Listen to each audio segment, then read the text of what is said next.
بسم الله الرحمن الرحيم. الحمد لله رب العالمين، وصلى الله وسلم وبارك على نبينا محمد وعلى آله وصحبه أجمعين. نواصل بإذن الله التعليق على كتاب الموقظة للإمام الذهبي رحمه الله. وقبل أن نبدأ لعلنا نسأل سؤالا في ما تقدم.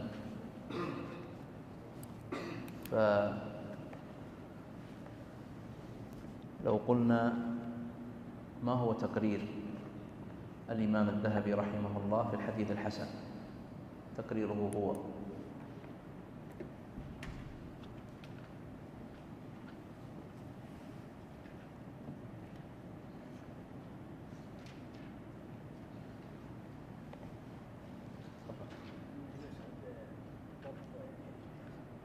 أيوة أحسنت، أنه قرر أنه لا يمكن ضبط الحديث الحسن بقاعدة مضطردة تحاكم إليها كل الأحاديث الحسنة، وقال أنا على إياس من ذلك، فهذا هو تقريره. وإن كان بالنظر في قراءة كتابه الموقظة يظهر أن أقرب ما يمكن أنه يميل إليه الإمام الذهبي هو قول شيخه ابن دقيق العيد رحمه الله.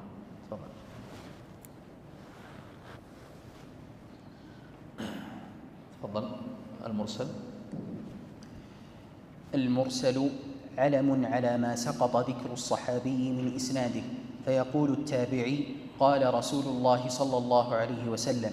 ويقع في المراسيل الأنواع الخمسة الماضية، فمن صحاح المراسيل مرسل سعيد بن المسيب، ومرسل مسروق، ومرسل الصنابحي، ومرسل قيس بن أبي حازم، ونحو ذلك.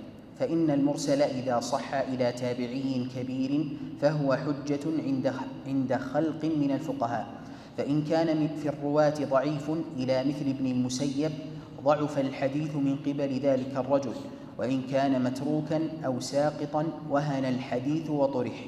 ويوجد في المراسيل موضوعات، ومن أوهى المراسيل عندهم مرسل الحسن.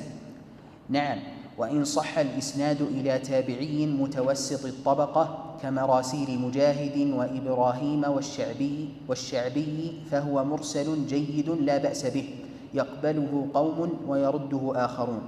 وأوهى من ذلك مرسل الزهري وقتادة وحميد الطويل من صغار التابعين. وغالب المحققين يعدون مرسلات هؤلاء معضلات ومنقطعات، فإن غالب روايات هؤلاء عن تابعي كبير عن صحابي، فالظن بمرسله أنه قد أسقط من إسناده اثنين.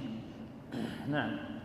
المصنف رحمه الله بعد أن تكلم عن أنواع الحديث على تقسيمه الذي ذكرناه، قسمها إلى حديث صحيح وحسن وضعيف ومطروح وموضوع، سيتكلم الآن عن الانقطاع في الإسناد. سيتكلم عن الانقطاع في الإسناد. والمصنف ذكر 3 أنواع من الانقطاعات، وذكرت لكم قبل قليل أن الانقطاع في الإسناد على نوعين في الجملة: انقطاع ظاهر وانقطاع خفي. والانقطاع الظاهر تدخل فيه هذه ال3 الأنواع التي ذكرها الذهبي: المرسل والمعضل والمنقطع، ولم يذكر المعلق، والمعلق من أنواع الانقطاع. والانقطاع الخفي يدخل فيه نوعين: التدليس والمرسل الخفي. فالانقطاع تجعل له نوعان رئيسان: انقطاع ظاهر وهو المعلق والمرسل والمعضل والمنقطع، وانقطاع خفي وهو التدليس والمرسل الخفي. المعلق لم يتكلم عنه الإمام الذهبي، وسنشير إليه في نهاية أنواع الانقطاع. بدأ الكلام بالمرسل، قال: هو علم على ما سقط ذكر الصحابي من إسناده، فيقول التابعي قال رسول الله صلى الله عليه وسلم. طبعا المرسل إذا نظرت إليه في عبارات المتقدمين فإنهم يطلقونه على كل انقطاع. دائما نقول المتقدمين، لابد أن نلاحظ أن المتقدمين لا نجريهم على المصطلحات الحادثة بعدهم. لا نأتي مثلا إلى مصطلحات ابن حجر رحمه الله التي قررها في النخبة فنجري كلام المتقدمين عليها، هذا سيقع خطأ ولا شك، وهذا دائما في كل علم.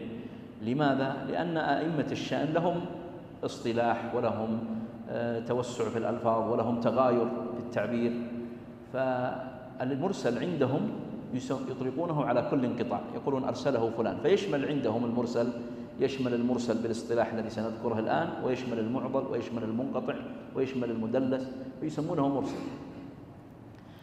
لكنه في اصطلاح المتأخرين قال علم على ما سقط ذكر الصحابي من إسناده، فيقول التابعي قال رسول الله صلى الله عليه وسلم. فالتعريف الذي يذكرونه للمرسل هو ما رفعه التابعي إلى رسول الله صلى الله عليه وسلم، أن يقول التابعي قال رسول الله صلى الله عليه وسلم، هذا هو المرسل، حتى نفرق بينه وبين المعلق الذي سيأتي، لأن المعلق التعليق بدأ من أول الإسناد، مبدأ الإسناد من عند الراوي، فمثلا لما يحدث البخاري عن شيخه فأول الإسناد هو عند البخاري، ومنتهى الإسناد اللي هو النبي صلى الله عليه وسلم.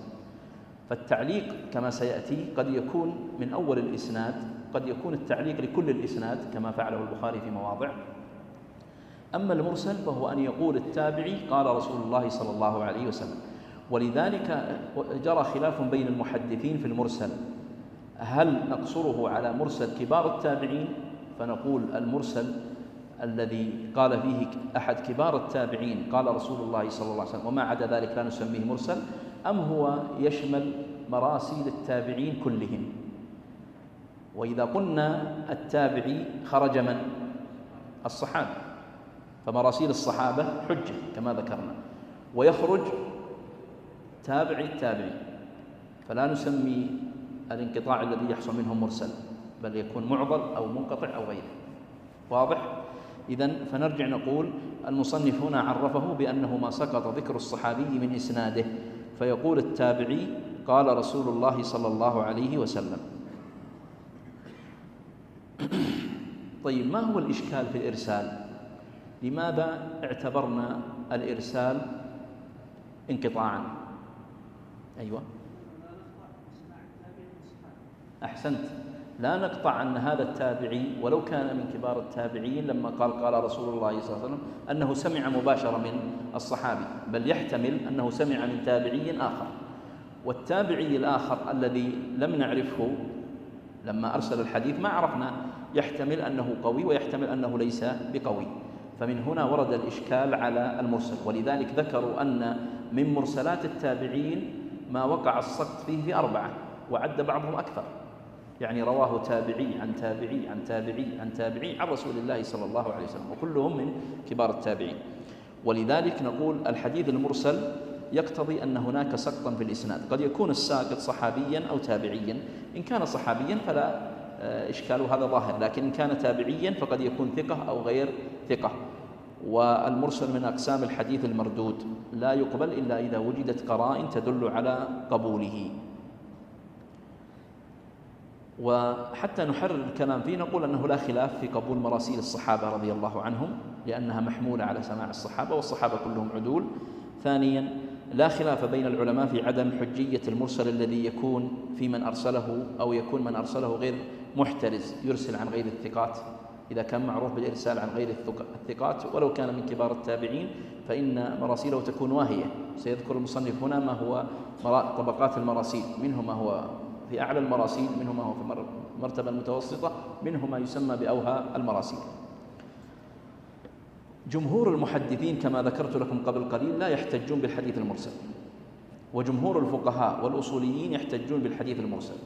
والإمام الشافعي رحمه الله جاء فكأنه جعل وساطة بين جمهور المحدثين وجمهور الفقهاء، فقال نحتج بالحديث المرسل بقيود: أن يكون الراوي ثقة، وأن يكون مسندا من طريق آخر، أو يكون مرسلا من غير نفس الطريق، وأن يكون له معضدات منها أن يوافقه قول الصحابي أو فتوى الصحابة رضي الله عنهم. فهذا الكلام في حكم المرسل. قال المصنف: ويقع في المراسيل الأنواع الخمسة الماضية. الأنواع الخمسة الماضية اللي هي الصحيح والحسن والضعيف والمطروح والمتروك. قالوا لأن هذه الأنواع إذا كانت موجودة في المسند، وهو ما أسند إلى النبي صلى الله عليه وسلم، فهي موجودة في المرسل من باب أولى. قال فمن صحاح المراسيل مرسل سعيد بن المسيب. سعيد بن المسيب هذه سيتكلم الآن عن طبقات المراسيل. الطبقة الأولى وهو مرسل كبار التابعين، كبار التابعين مثل سعيد بن المسيب المتوفى 94 من الهجرة، ومراسيله قال أحمد بن حنبل عنها مرسلات سعيد صحاح، وقال عنها ابن معين هي أصح المراسيل. وقال الذهبي في غير موضع مراسيل سعيد محتج بها. ثم قال ومرسل مسروق، والمقصود بمسروق هنا مسروق بن الأجدع الوادعي المتوفى سنة 63 من الهجرة.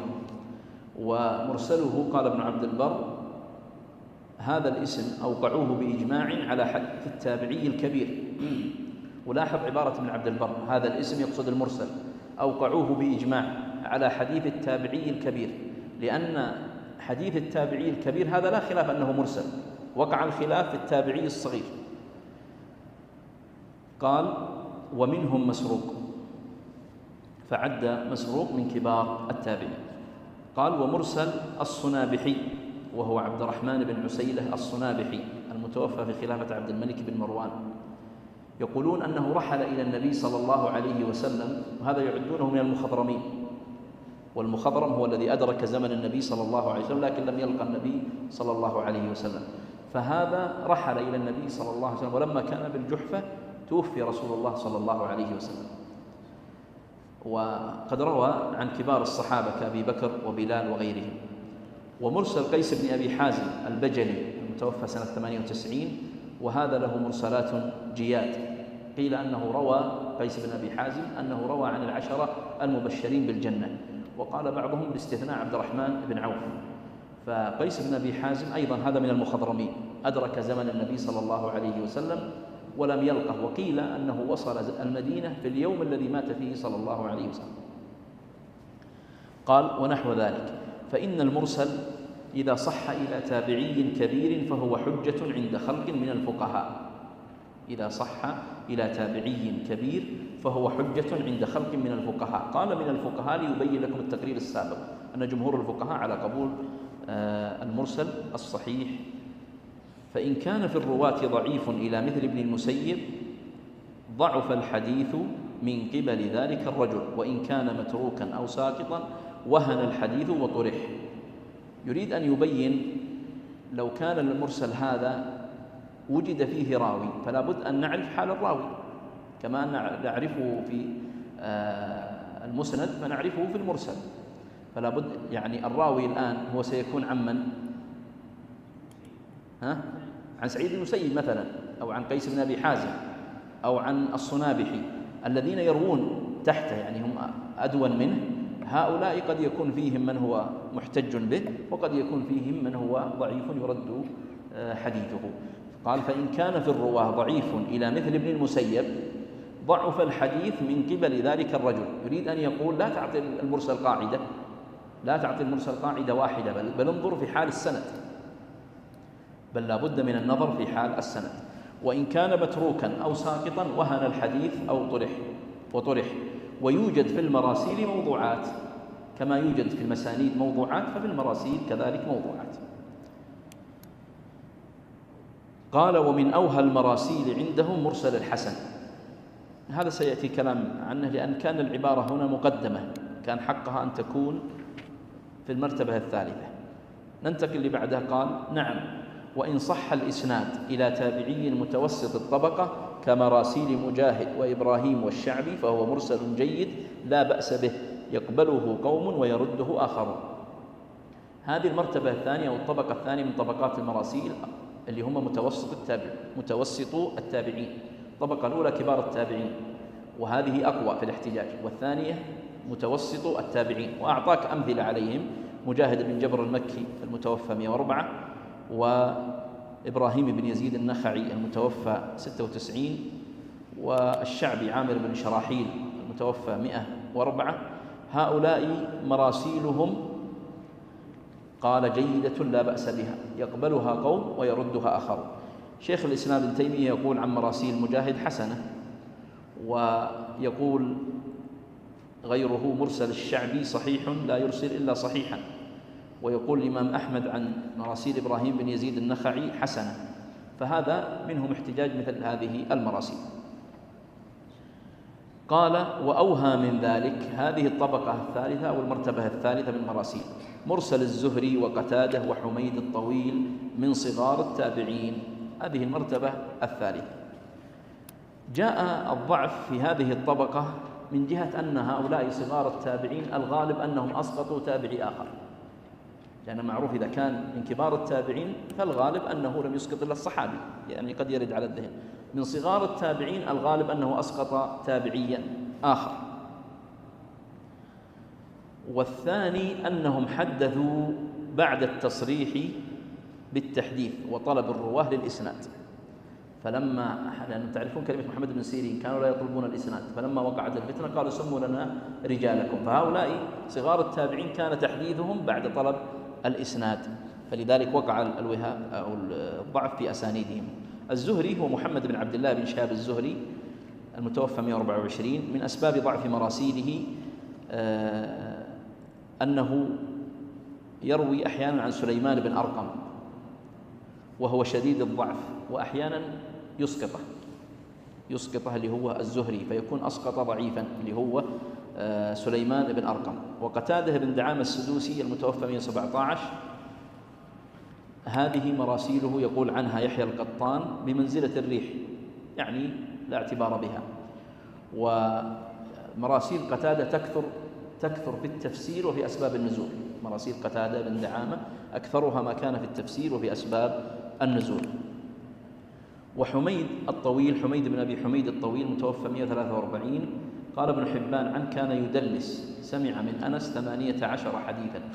والتدليس يقع في المراسيل بشكل أكبر. لماذا؟ لأن المرسل يرفع مباشرة إلى التابعي، وقد يكون من شيوخ الراوي وإن كان ثقة زي محمد بن شهاب الزهري ثقة، لكنه قد يدلس بأن يسقط الراوي الذي نقل عنه من التابعين فيكون ضعيف، فيقول يعني يرفعه إلى النبي صلى الله عليه وسلم، فيقول قال رسول الله صلى الله عليه وسلم، فيكون هنا أسقط الضعيف. ثم نرجع إلى قوله: ومن أوهى المراسيل عنده مرسل الحسن. لماذا الذهبي أفرده بكلام مستقل؟ لأن فيه خلاف مراسيل الحسن. مراسيل الحسن البصري مختلف في الاحتجاج بها، ممن قواها ابن القطان وابن معين، وممن ضعفها الإمام أحمد، وله كلمة قوية يقول: ليس في المراسيل أضعف من مراسيل الحسن. الإمام أحمد يقول، وإن كان يحيى القطان وثقه وقوى مراسيله. فنجد هنا أنه أفردها بالكلام مراسيل الحسن لأنها اختصت بكونها مستقلة من جهة أن الخلاف وقع في الاحتجاج بها بين من قبلها وبين من ردها. خلاصة الكلام أن الذهبي ذكر 3 طبقات لمراسيل التابعين: مرسل كبار التابعين وذكر أمثلة عليهم، ومرسل أواسط التابعين وذكر منهم قتادة ونحوه، ومرسل صغار ذكر منهم الشعبي ومجاهد، ومرسل صغار التابعين ذكر منهم قتادة والزهري وحميد الطويل والحسن البصري.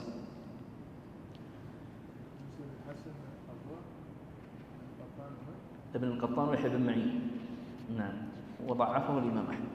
هذا مرسل الحسن البصري. ابن رجب رحمه الله ذكر أسباب في شرحه علل الترمذي تقوي المرسل أو تضعف، يعني تجعل المرسل مرتبته قوية أو تجعل مرتبته ضعيفة. ذكر من هذه الأسباب: الأول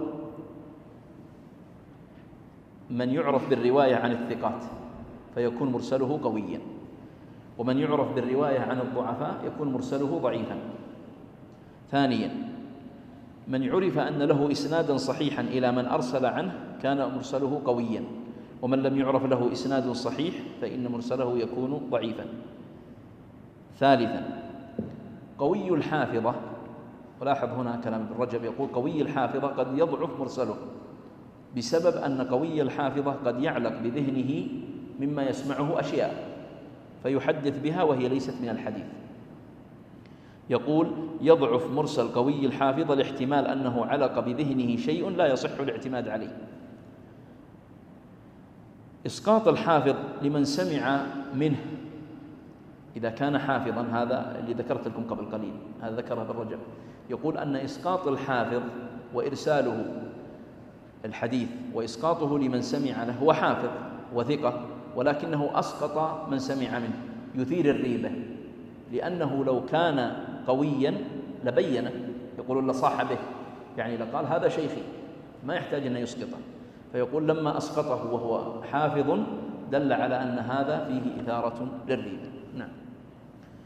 من مظان الحديث المرسل مراسيل بن أبي حاتم، مراسيل أبي داود السجستاني وغيرها. قال المصنف: وغالب المحققين يعدون مرسلات هؤلاء معضلات ومنقطعات، لما ذكرناه أن كثير من صغار التابعين قد يكون الساقط اثنين، وقد يكون الساقط اثنين على التوالي فيكون من قبيل المعضل، قد يكون الساقط اثنين لا على التوالي فيكون من قبيل المنقطع. تفضل. أيوة.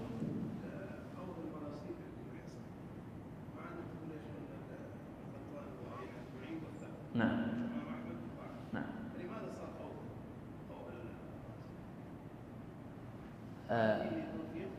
أنا قلت لماذا الذهبي أفردها، لظهر لي أن الذهبي أفردها لم يجعلها في المرتبة الثالثة للخلاف فيها، وقال ومن أوهى المراسيل عندهم، ومن أوهى المراسيل، فلم يجعلها في مرتبة المراسيل الواهية اللي هي المرتبة الثالثة. هو ذكر المرتبة الأولى مرتبة كبار التابعين، والثانية أواسط التابعين، والثالثة صغار التابعين، ثم أفرد الحسن بكلام، فدل على أن الحسن مختلف في مراسيله، فهل نلحقها؟ طبعا الحسن لا خلاف أنه من صغار التابعين، هذا ما في خلاف لأنه متأخر، لكن بالنسبة لمراسيله هل نلحقها بقوة أواسط التابعين ولا نلحقها بأواخر التابعين؟ فأفردها بكلام، وهي مراسيل الحسن مشهور الخلاف فيها بين المحدثين. والمعضل هو ما سقط من إسناده اثنان فصاعدا، وكذلك المنقطع، فهذا النوع قل من احتج به. وأجود ذلك ما قال فيه مالك: بلغني أن رسول الله صلى الله عليه وسلم قال كذا وكذا، فإن مالكا متثبت، فلعل بلاغاته أقوى من مراسيل مثل حميد وقتادة. نعم. لا يزال الكلام الآن في أنواع الانقطاع. نحن ذكرنا المرسل وعرفنا أن المرسل ما أضافه التابعي إلى النبي صلى الله عليه وسلم، ثم قلنا من أنواع الانقطاع المعضل والمنقطع. عرف المعضل هنا بأنه ما سقط من إسناده اثنان فصاعدا. طبعا عند المتأخرين أضافوا قيدين على هذا التعريف. القيد الأول أن يكون الساقط من وين؟ من وسط الإسناد. والقيد الثاني أن يكون السقط على التوالي، أن يكون الساقط من وسط الإسناد وأن يكون السقط على التوالي. طبعا لماذا هم أضافوا هذين القيدين؟ حتى يخرجوا المرسل والمنقطع والمعلق، فهم أرادوا أن يحصروا أنفسهم في هذا المعنى. المصنف هنا أطلق التعريف في المعضل، قال ما سقط من إسناده اثنان فصاعدا، ولم يقيده بالقيدين المذكورة، لكن القيدين المذكورة هذا موجود عندهم كابن حجر وغيره، اللي هو أن يكون الساقط في الوسط وأن يكون السقط على التوالي. طبعا إذا جئت إلى استعمال المعضل عند المتقدمين يكون استعمالهم له استعمال آخر، يستعملونه بمعنى المغلق الشديد والضعف البين، وذكره ابن حجر في النكت وغيره، وهذا هو معنى المعضل في اللغة. واستعمله بهذا النحو أحمد، الإمام أحمد وابن عدي والجوزجاني وغيره.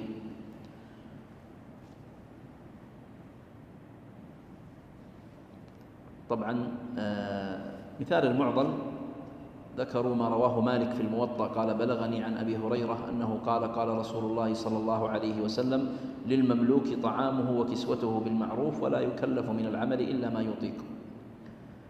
فيقولون هذا معضل بين مالك اللي هو راويه الإمام مالك وبين أبي هريرة اثنان، محمد بن عجلان وعجلان والد محمد، فنجد هذا يسمونه معضل. هذا يسمونه معضل لأن السقط وقع في الوسط. منتهى مبدأ الإسناد مالك، منتهى الإسناد أبو هريرة، السقط وقع بينهم، أسقط محمد بن عجلان ووالده عجلان، فتجد أن السقط وقع في الوسط وكان على التوالي، فهذا هو الذي يسمونه معضل. ها؟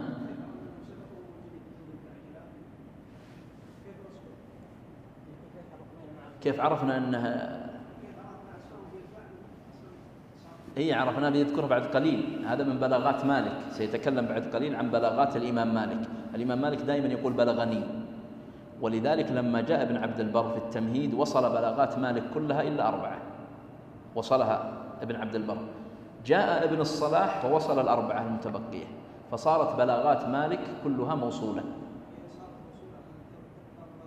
لا، أي نعم، لكن لما ننظر إلى ظاهرها السابق هي مرسل. أي لما تقرأ في الموطأ تجدها مرسل. المنقطع قال فهذا النوع قل من احتج به. طيب، المنقطع ما عرفه هنا، والمنقطع عند المتقدمين هو كل سقط في الإسناد، فعندهم المنقطع يشمل المرسل والمعلق والمعضل، يسمونه فيه انقطاع.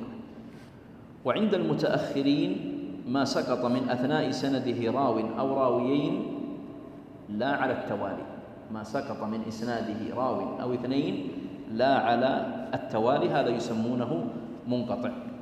فما سقط من إسناده راو واحد فهو منقطع، وما سقط من إسناده راويان أو 3 وليسوا على التوالي فهو أيضا منقطع. الحديث المعضل والمنقطع ما درجته عند المحدثين؟ ضعيف، هو ضعيف، والمنقطع أشد ضعفا عند المحدثين متقدمهم ومتأخرهم للجهل بحال الساقط، ولا يقبل إلا إذا احتفت به قرائن.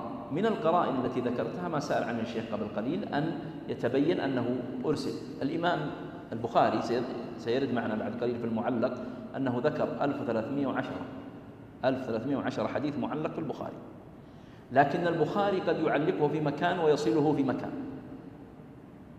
تمام. وجاء ابن حجر فصنف كتابا مستقلا سماه تغليق التعليق. تغليق التعليق يعني ما بقي من معلقات البخاري وصله ابن حجر رحمه الله.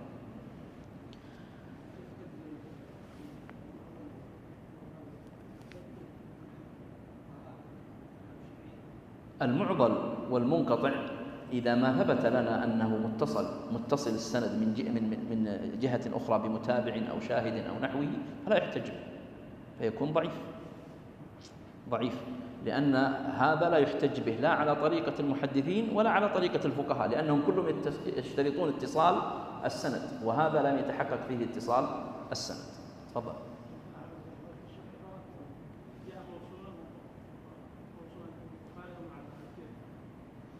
يعني البخاري مثلا، أعطيك مثال ذكرته هنا، وين هو؟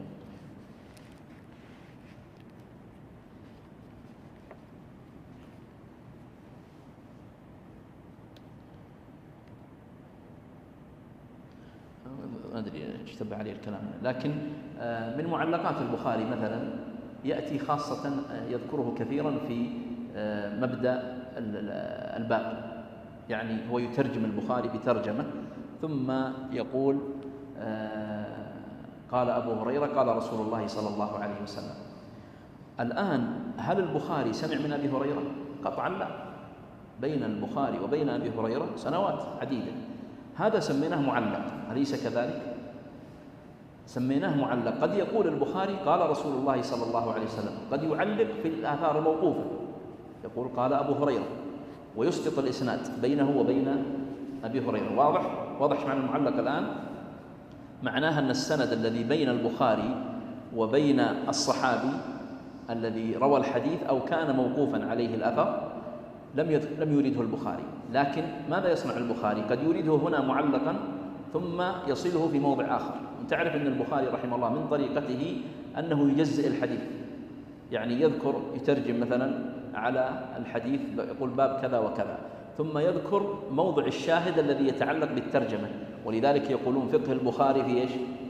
في تبويباته، وفي تراجمه، في تراجم البخاري يظهر لك فقهه، لأنه يأتي بهذا الحديث وقد استنبط منه حكما فقهيا فترجم بالحكم الفقهي ثم استدل عليه، ثم يأتي بالحديث مرة أخرى يقول فاق في البيت تنازع قوم في البخاري ومسلم، فقالوا فاق البخاري في الصحة، نسيت البيت، وفاق في حسن الصياغة مسلم.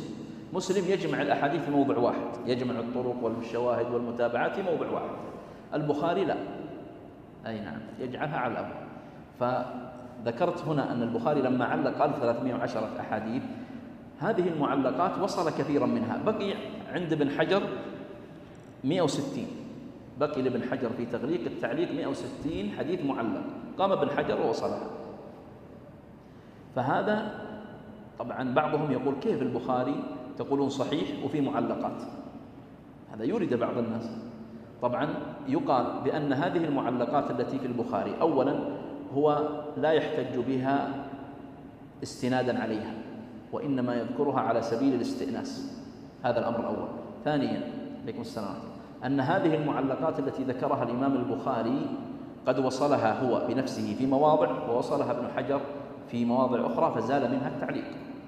وكما ذكر الشيخ قبل قليل، المنقطع والمعضل والمعلق والمرسل إذا لم نتحقق من سلامة السند أو من وجود شاهد له فإننا لا نحكم عليه بمجرد سنده بأنه صحيح، بل هو ضعيف، لأن هذه كلها فيها انقطاع، والانقطاع يورث الحكم بضعف الحديث. واضح ولا بقي فيه شيء؟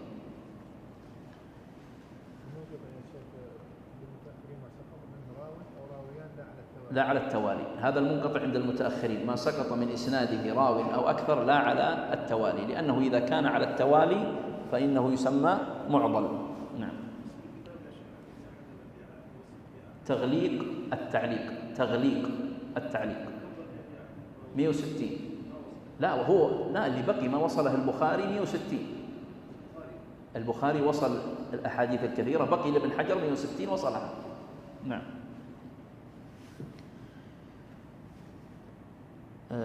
قلنا ماذا هنا؟ وأجود ذلك هذا الكلام، وأجود ذلك ما قال فيه مالك بلغني أن رسول الله صلى الله عليه وسلم قال كذا وكذا، فإن مالكا متثبت فلعل بلاغاته أقوى من مراسيل مثل حميد وقتادة. هذه اللي سميناها بلاغات الإمام مالك، قلنا لها مكانتها ولا اعتبارها. ابن عبد البر رحمه الله جاء في التمهيد فوصلها، وفي كتاب له آخر اسمه التقصي لابن عبد البر، وبقيت 4 صنف لها ابن الصلاح جزءا ووصلها فيه. نعم. تفضل يا شيخ. أحسن الله إليكم. قال رحمه الله: الموقوف هو ما أسند إلى الصحابي من قوله أو فعله، ومقابله المرفوع وهو ما نسب إلى النبي صلى الله عليه وسلم من قوله أو فعله. الموصول ما اتصل سنده وسلم من الانقطاع، ويصدق على المرفوع والموقوف. المسند هو ما اتصل سنده بذكر النبي صلى الله عليه وسلم، وقيل يدخل في المسند كل ما ذكر فيه النبي صلى الله عليه وسلم وإن كان في أثناء سنده انقطاع. نعم. المصنف رحمه الله ذكر هنا ألفاظا وأسماء ومصطلحات من علوم الحديث، فذكر الموقوف والمرفوع، وهذا يقسمه الفقهاء رحمهم الله إلى حيث من ينتهي إليه السند. يقولون من ينتهي إليه السند إما أن ينتهي السند إلى النبي صلى الله عليه وسلم فيسمى إيش؟ مرفوع، وإما أن ينتهي إلى الصحابي فيسمى موقوف، وإما أن ينتهي إلى التابعي فيسمى مقطوع. والحديث المرفوع يقولون إما أن يكون مرفوع حقيقة وإما أن يكون مرفوع حكما. المرفوع حقيقة يسمونه المرفوع الصريح، مثل قوله حدثنا وأنبأنا، ومثل أن يصف الراوي الشيء بوصف ونحوه، هذا المرفوع الصريح. أما المرفوع الحكمي فيشمل كثيرا على اختلاف بين المحدثين في مشمولاته، فمنه مثلا ما يقول فيه الصحابي أمرنا بكذا أو نهينا عن كذا، فإذا قال الصحابي أمرنا بكذا أو نهينا عن كذا، فالعلماء يقولون له حكم الرفع، ليس مرفوع صريحا وإنما هو مرفوع حكما. المرفوع الصريح يقول الصحابي قال رسول الله صلى الله عليه وسلم، يقول سمعت رسول الله صلى الله عليه وسلم، يقول حدثني رسول الله صلى الله عليه وسلم، هذا مرفوع صريح. أما المرفوع الحكمي فمنه هذا ما قال فيه الصحابي أمرنا بكذا أو نهينا عن كذا، كنا نفعل زمن النبي صلى الله عليه وسلم. ولذلك قالوا إذا قال الصحابي كنا نفعل، فإما أن يضيفه إلى زمن النبي صلى الله عليه وسلم وإما أن لا يضيفه، فإن أضافه إلى زمن النبي صلى الله عليه وسلم فهو مرفوع، وإن لم يضيف إلى زمن النبي صلى الله عليه وسلم ففيه خلاف هل هو من قبيل المرفوع أم لا. ومن قبيله أيضا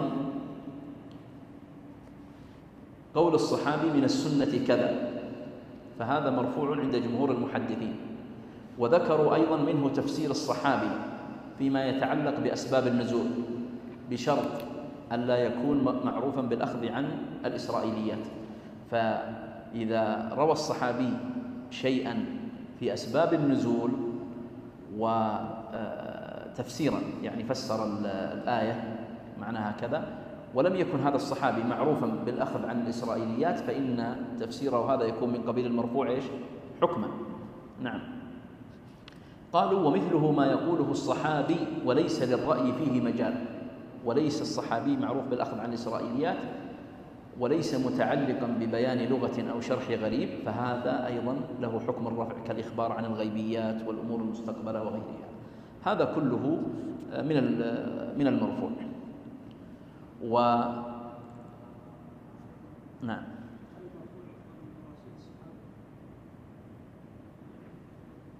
لا، المرفوع طبعا المرفوع قلنا يكون منتهى السند إلى النبي صلى الله عليه وسلم. يكون مرسل، ممكن يكون مرسل، يبقى بعدين ننظر في السند. تمام. يعني المرفوع الآن هو ما انتهى. لا، إذا قلنا مرفوع لا يعني أنه إيش؟ صحيح، لا يعني أنه صحيح. من المرفوعات الصحيح، ومنها الحسن، ومنها الضعيف، ومنها الموضوع. يجيك راوي كذاب مشهور بالكذب فيلفق إسنادا ينتهي به إلى النبي صلى الله عليه وسلم، لكن هذا الإسناد كله كذب. واضح؟ فهذا الذي سميناه بالمرفوع. أما بالنسبة للموقوف قال هو ما أسند إلى الصحابي من قوله أو فعله. والصحابي يعرفونه بأنه من لقي النبي صلى الله عليه وسلم مسلما به ومات على ذلك. أضاف ابن حجر ولو تخللت ذلك ردة. فابن حجر رحمه الله يقول لو أن الصحابي ارتد ثم رجع وأسلم ومات على الإسلام فهو صحابي. هذا محل الخلاف بين المحدثين في تعريف الصحابة. والصحابة يعرفون بأمور الشهرة والاستفاضة وتنصيص الأئمة وغيرها. ما هي مظان الحديث الموقوف؟ طبعا هم يقولون الخبر حتى يشمل المرفوع وهو الحديث، وحتى يشمل الموقوف وهو الأثر عن الصحابي، أو المقطوع وهو الأثر عن التابعي، يسمونه الأخبار.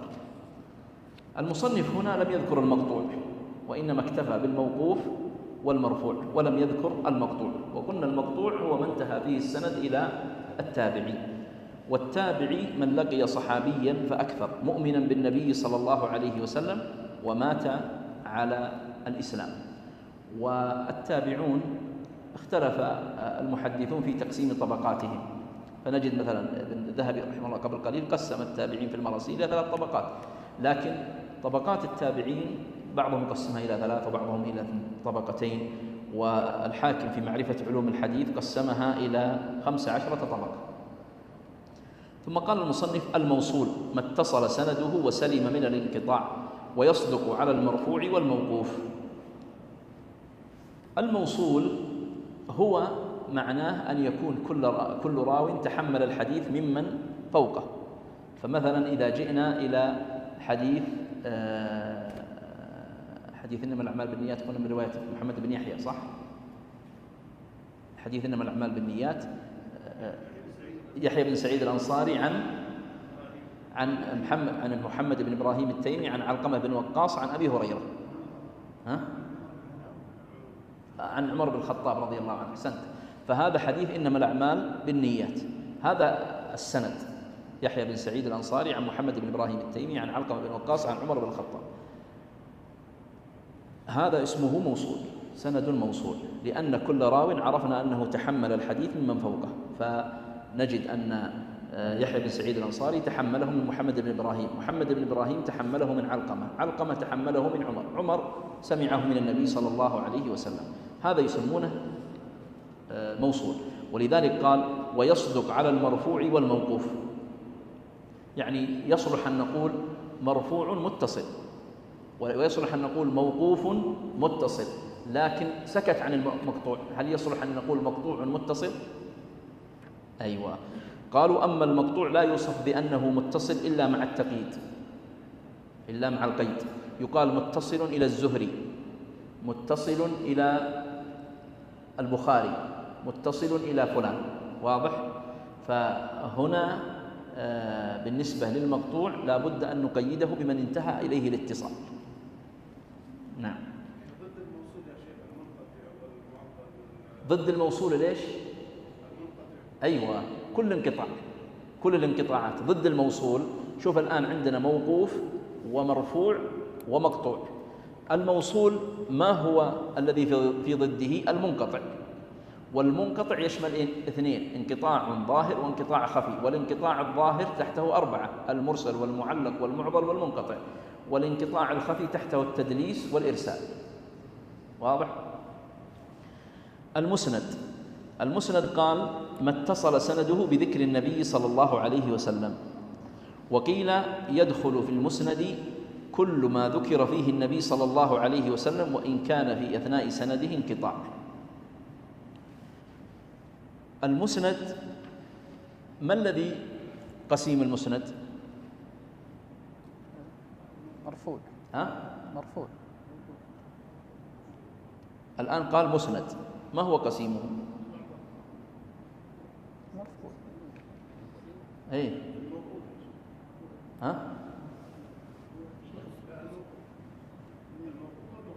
أيوه، المنقطع والموقوف ونحوه، هذا هو الذي ضد المسند. نعم. لأن قال ما اتصل سنده بذكر النبي صلى الله عليه وسلم، هذا تعريف الحاكم، فيشمل أن يكون مرفوعا إلى النبي صلى الله عليه وسلم بسند متصل من قبل الصحابي. التعريف الثاني قالوا أنه كل ما ذكر فيه النبي وإن كان في سنده انقطاع، كل ما ذكر فيه النبي صلى الله عليه وسلم وإن كان في سنده انقطاع. وبعضهم وجه عبارة ولو كان في سنده انقطاع بأن لا يقصد بالانقطاع الانقطاع الظاهر، المعضل والمنقطع والمعلق والمرسل، الانقطاع الخفي وهو الإرسال الخفي والتدليس سيأتينا. ولذلك ابن حجر لما عرف المسند قال مرفوع الصحابي بسند ظاهره الاتصال، بسند ظاهره الاتصال. تفضل شيخ. أحسن الله إليكم. الشاذ هو ما خالف رواية الثقات أو ما انفرد به من لا يحتمل حاله قبول تفرده. المنكر هو ما انفرد الراوي الضعيف به، وقد يعد تفرد الصدوق منكرا. نعم، هذان مصطلحان أيضا متقاربان، الشاذ والمنكر.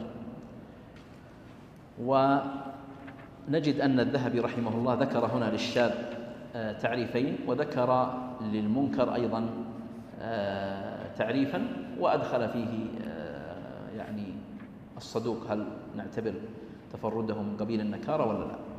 أولا الشاذ والمنكر من المحدثين من لا يفرق بينهما، يقولون هذا شاذ، وابن الصلاح منهم، يعني من جهة التصنيف. مصطلح الشاذ قليل الاستعمال عند المتقدمين، وإن كان وجد مصطلح الشاذ في كلام الإمام الشافعي في الرسالة، ووجد في كلام غيره من الأئمة. أول من أشهره وبينه من؟ الإمام الشافعي. أول من أشهر الشاذ وبينه وعرفه هو الإمام الشافعي. وبماذا عرفه الشافعي؟ عرفه بأنه مخالفة الراوي غيره من الثقات، حتى نعرف التدرج الذي مر به مصطلح الشاذ. أولا قلنا الشاذ قليل الاستعمال عند المتقدمين، أول من أشهره وبينه هو الإمام الشافعي، عرفه بأنه مخالفة، لأن سيأتينا الخلاف في الشاذ، هل هو مخالفة ولا تفرد؟ هذا محور الخلاف، هل الشاذ هو المخالفة ولا هو التفرد؟ الشافعي قال ماذا؟ قال المخالفة، مخالفة الراوي غيره من الثقات. الحاكم قال هو التفرد. الخليلي وهو تلميذ الحاكم يقول الشاذ عند أهل الحجاز ومنهم الشافعي مخالفة الراوي من هو أولى منه، وعند غيرهم التفرد مطلقا.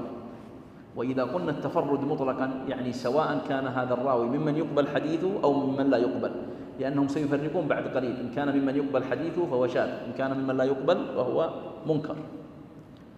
ابن الصلاح جاء وأضاف قيدا في الشاذ وهو أنه انفراد الثقة، فقال الشاذ انفراد الثقة سواء خالف أم لم يخالف. إذن ابن الصلاح ماذا قال؟ قال الشاذ هو انفراد الثقة سواء خالف أو لم يخالف. إيش معنى خالف؟ طبعا أولا انفراد الثقة واضح من جهة أنه متحقق فيه وصف العدالة، متحقق فيه وصف الضبط، سمينا ثقة. طيب خالف أو لم يخالف؟ قلنا الحديث روي من 5 أو من 10 طرق، جاء هذا الراوي بلفظ زائد عن غيره، هل نقبله أم لا؟ تمام؟ ابن حجر جاء ووسع المصطلح، قال هو مخالفة المقبول لمن هو أولى منه بالقبول. ابن الصلاح قال مخالفة انفراد الثقة، ولذلك نجد هنا تعريف مختلف بين ابن الصلاح وبين ابن حجر. ابن الصلاح قلت لك أنه سوى بين الشاذ والمنكر، ما فرق بينهم، قال الشاذ والمنكر استعماله ابن الصلاح ظاهر استعماله أنه لا يفرق بين الشاذ والمنكر، لكنه لما جاء إلى الشاذ قال هو انفراد الثقة سواء خالف أم لم يخالف. أما ابن حجر فإنه قال مخالفة المقبول. نرجع إلى الكلام مرة أخرى حتى نتبين. أولا نقول الشاذ والمنكر هل هو من قبيل المخالفة ولا من قبيل التفرد؟ على اتجاهين، اتجاه المتقدمين على أن الشاذ والمنكر فيه تفرد، قد يقترن بالتفرد مخالفة وقد لا تقترن به. تمام؟ لما جاء المتأخرون قالوا نحن لابد أن نفرق بين مصطلح الشاذ ومصطلح المنكر، فقالوا الشاذ فيه مخالفة لكنها مخالفة من ثقة، والمنكر فيه مخالفة لكنها من ضعيف. ولذلك قالوا الثقة إذا خالف الثقات غيره سمينا حديث إيش؟ شاذ، والضعيف إذا خالف الثقات سمينا حديثه منكر. طيب الثقة إذا خالف من هو أدون منه من الثقات، ثقة وحديثه خالف من هم أقل منه، إيش يسمى؟ محفوظ، يسمونه محفوظ. والثقة إذا خالف من هو دونه من الضعفاء سموه معروف. واضح؟ فيكون المحفوظ قسيم للشاذ والمعروف قسيم للمنكر، قسيم للمنكر. طبعا الكلام في الشاذ أكيد أنه يزعج شوي. لماذا؟ لأن هذا من يعني الكلام الدقيق في باب العلل ونحوه لأنه نعم. لكن خلاصة الكلام أن الاتجاه فيه على نوعين، منهم من يعتبر أن الشاذ والمنكر من قبيل التفرد، ومنهم من يعتبر أنه من قبيل المخالفة، ومنهم من يقول لا، الشاذ يصلح إطلاقه على التفرد ويصلح إطلاقه على المخالفة. لكن الفرق بين الشاذ والمنكر أن المخالف في الشاذ ثقة، تمام، وخالف ثقات أعلى منه فحكمنا بأن حديث شاذ، والمخالف في النكارة ضعيف وخالف الثقات فسميناه منكر. طيب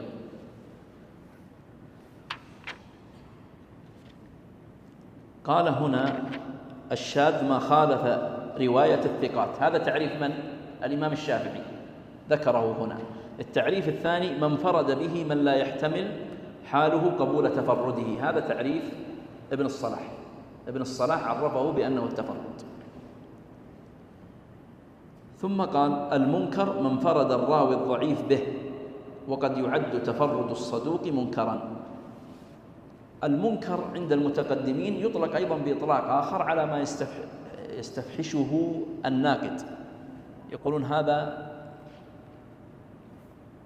الحديث فيه نكارة، يعني فيه بعد شديد جدا. هذا عند المتقدمين. عند المتأخرين هذا تعريفه: من فرد الراوي الضعيف به، فيشمل هنا تفرد الضعيف ولو لم يخالف، ومخالفة الضعيف. النكارة تشمل أمرين: تفرد الضعيف بالحديث ولو لم يخالف غيره، هذا منكر. الثاني مخالفة الضعيف لغيره من الثقات، هذا أيضا منكر. قال: وقد يعد تفرد الصدوق منكرا. الصدوق من هو؟ أيوة، هو العدل الذي خف ضبطه. ابن حجر عرفه بهذا: الصدوق العدل الذي خف ضبطه. والأصل أن يكون حديثه في مرتبة إيش؟ الحسن. نعم. والضابط في الحكم بالنكارة على تفرد الصدوق أن من كان ضبطه وإتقانه يجبر ما تفرد به فهو مقبول، وإن كان ضبطه وإتقانه لا يجبر ذلك فهو منكر. نعم. هذا اختصار الكلام في الشاذ والمنكر. تفضل. قال رحمه الله: الغريب ضد المشهور، فتارة ترجع غرابته إلى المتن وتارة إلى السند. فالغريب صادق على ما صح وعلى ما لم يصح، والتفرد يكون لمن فرد به الراوي إسنادا أو متنا، ويكون لما تفرد به عن شيخ معين، كما يقال: لم يروه عن سفيان إلا ابن مهدي، ولم يروه عن ابن جريج إلا ابن المبارك. نعم. هذا المصطلحات الثلاثة التي ذكرها المصنف: الغريب والمشهور والتفرد. طبعا إذا جئت إلى مقدمة نخبة الفكر لابن حجر، هو ذكر في ابتداء الكلام أن الأخبار نوعان: متواتر وآحاد. والمتواتر ما رواه جماعة يستحيل في العادة تواطؤهم على الكذب عن مثلهم وأسندوه إلى شيء محسوس. ثم الآحاد ما كان ضد المتواتر، وهو على كم نوع؟ على 3 أنواع. النوع الأول المشهور، وهو ما رواه 3 فأكثر. والنوع الثاني العزيز، ما رواه 2 ولم يقل عنها ولو زاد لا إشكال. والغريب الثالث الغريب، وهو ما رواه 1. تمام؟ هذا تقرير. ولكن هذا مبحث الأخبار وتقسيمها إلى متواتر وآحاد، يقول أهل الحديث هذا ليس من مباحث الحديث، ليس من شأن المحدثين. هذا التقسيم من الذي جاء به؟ الأصوليون جاءوا به، وأدخل، يعني هو من الأشياء التي أدخلت إلى كتب الحديث كما في الكفاية، ونقلها ابن حجر في النخبة، وذكر أقوال العلماء. المصنف هنا جاء إلى قسمين من أقسام اللي سميناها الآحاد، اللي هو المشهور والغريب، وأهمل العزيز. وهذا لم يفعله فقط الذهبي، وإنما فعله كثير. فهم يرون أنه ينقسم إما أن يكون مشهور وإما أن يكون غريب. والعزيز هذا يعني مصطلح قد يرد عليه استشكالات. نرجع إلى كلام المصنف. قال: الغريب ضد المشهور. أولا لابد أن نعرف الأقسام الثلاثة. فقلنا أن المشهور إما أن يكون المشهور عند المتأخرين، وإما أن يكون مشهورا عند أو باصطلاح المتقدمين. المشهور باصطلاح المتقدمين لا يقصدون به هذا التعريف، يقصدون بالمشهور المعروف المشتهر بين الناس. ومن ذلك كتاب المقاصد الحسنة في الأحاديث المشتهرة على الألسنة. هذه الأحاديث منها حديث موضوع وأحاديث كذب وكذا، لكنها مشهورة. النظافة من الإيمان مشهور ولا ما هو مشهور؟ حديث ولا ما هو حديث؟ ما هو حديث، لكنه مشهور. فهذا عند المتقدمين يصدق عليه وصف الشهرة.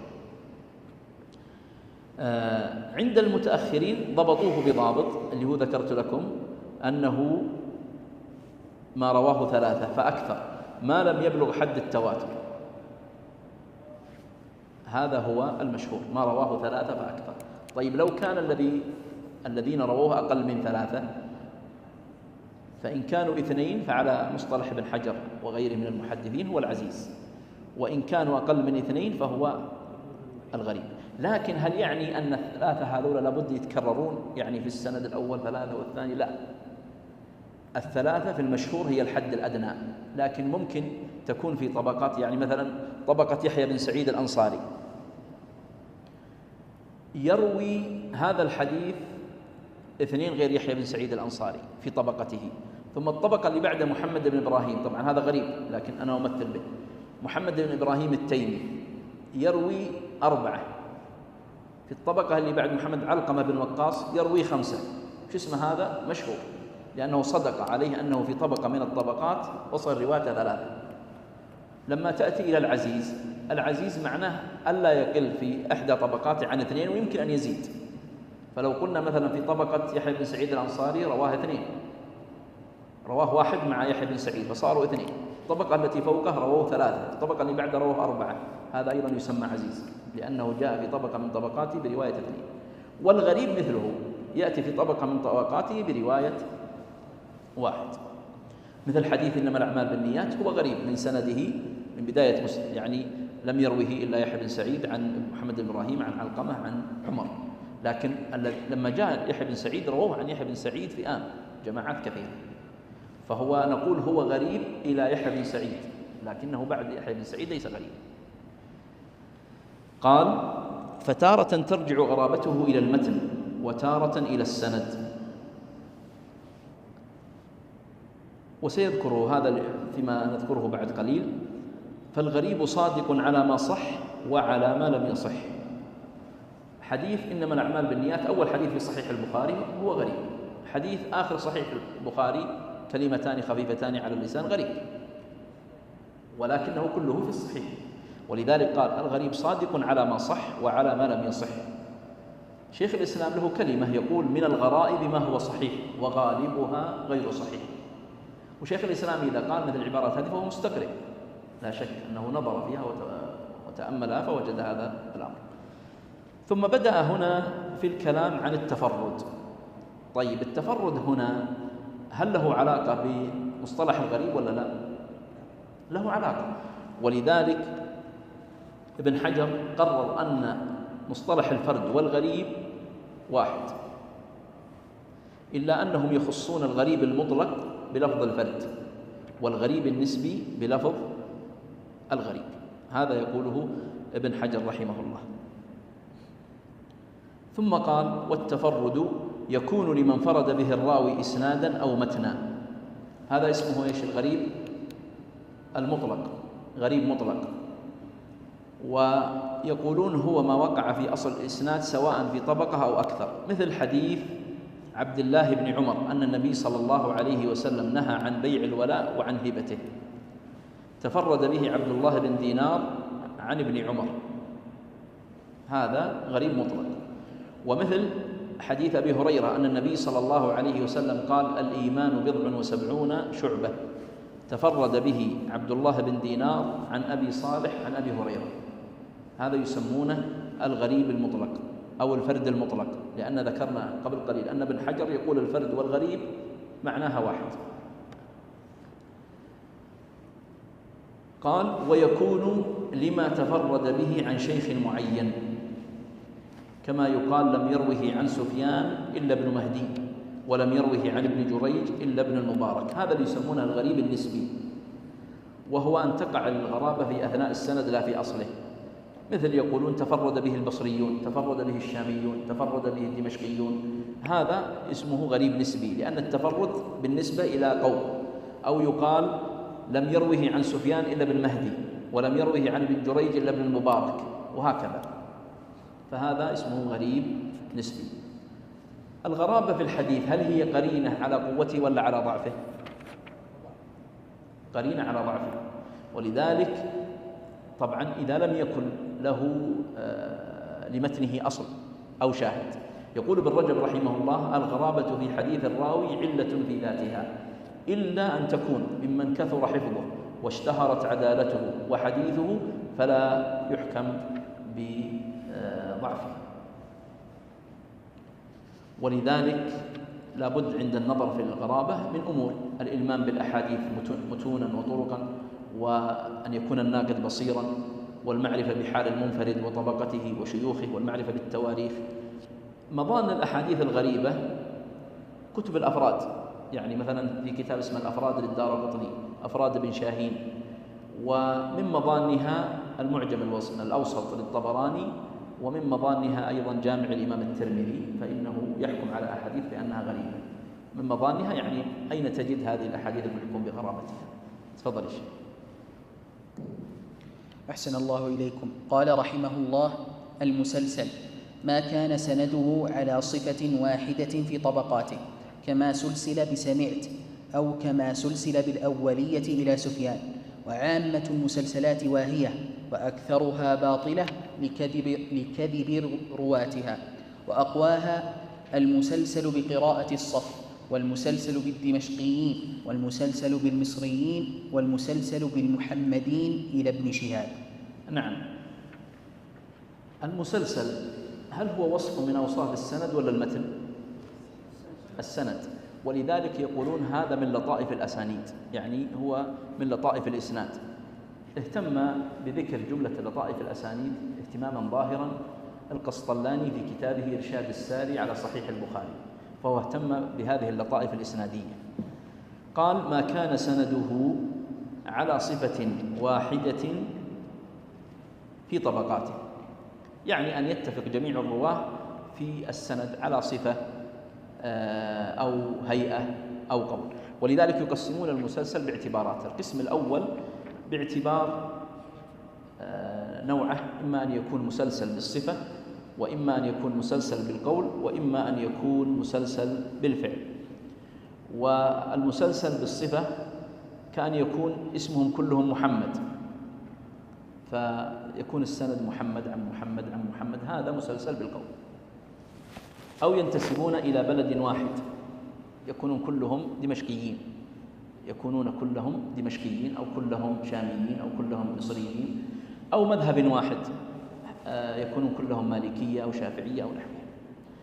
النوع الثاني المسلسل بالقول، وهذا مثل صيغ الأداء، يعني كان يكون الصيغ كلها حدثنا، يقول حدثنا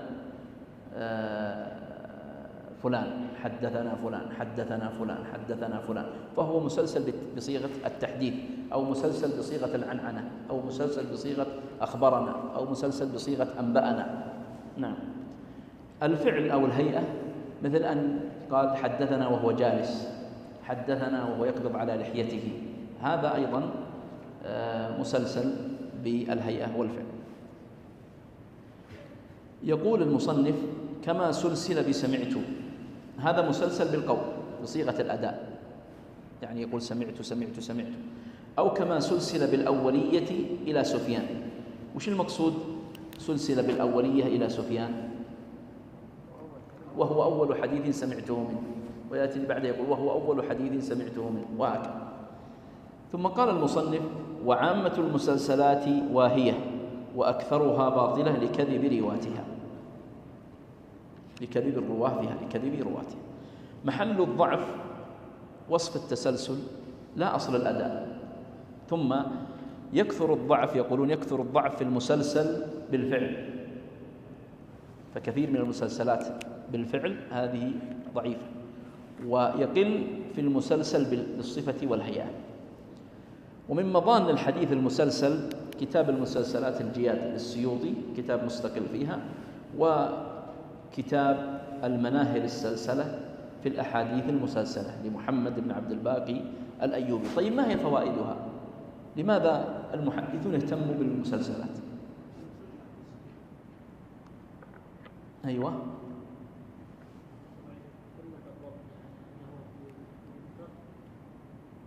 جميل. هو ما ذكرته الشيخ، نعم، هو حتى ندرك الضبط والاتصال وعدم الانقطاع، هذا واحد منها، وزيادة الضبط والإتقان، البعد عن التدريس والانقطاع. بعضهم قال أيضا الاقتداء بالنبي صلى الله عليه وسلم. قال: وأقواها المسلسل بقراءة الصف.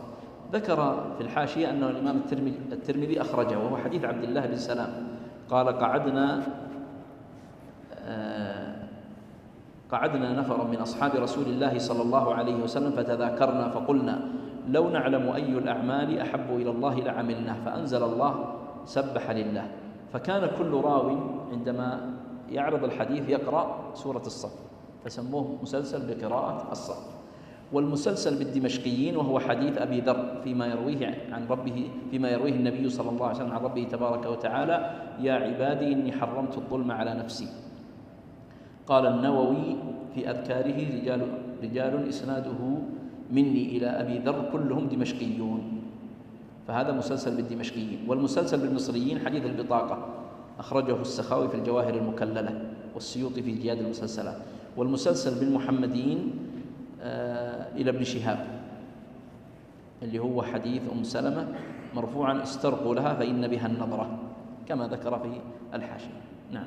فهذا من أنواع المسلسلات. وكما ذكرت لكم أن الفائدة الظاهرة منه هي زيادة الضبط والإتقان والتحقق من عدم وقوع الانقطاع. تفضل يا شيخ. متى توانا يا شيخ؟ طيب، احنا ودنا ننتهي بكرة من المتن كامل، فلو زودنا اليوم شوي ما في مشكلة. طيب تفضل. أحسن الله إليكم. قال رحمه الله: المعنعن ما إسناده فلان عن فلان. فمن الناس من قال لا يثبت حتى يصح لقاء الراوي لشيخه يوما ما، ومنهم من اكتفى بمجرد إمكان اللقي، وهو مذهب مسلم، وقد بالغ في الرد على مخالفه. ثم بتقدير تيقن اللقاء يشترط أن لا يكون الراوي عن شيخه مدلسا، فإن لم يكن حملناه على الاتصال، فإن كان مدلسا فالأظهر أنه لا يحمل على السماع. ثم إن كان المدلس عن شيخه ذا تدليس عن الثقات فلا بأس، وإن كان ذا تدليس عن الضعفاء فمردود. فإذا قال الوليد أو بقية عن الأوزاعي فواهن، فإنهما يدلسان كثيرا عن الهلكة، ولهذا يتقي أصحاب الصحاح حديث الوليد، فما جاء إسناده بصيغة عن ابن جريج أو عن الأوزاعي تجنبوه. وهذا في زماننا يعسر نقده على المحدث، فإن أولئك الأئمة كالبخاري وأبي حاتم وأبي داود عاينوا الأصول وعرفوا عللها، وأما نحن فطالت علينا الأسانيد وفقدت العبارات المتيقنة. وبمثل هذا ونحوه دخل الداخل على الحاكم في تصرفه في المستدرك. المعنعن عرفه المصنف بأنه ما إسناده فلان عن فلان، وهو الحديث الذي رواه الراوي عمن فوقه بلفظ عنه. هذا معنى المعنعن. ولو كان اللفظ غير عن، مثل حدث أو سمع، يدخل في التعريف ولا ما يدخل؟ يدخل.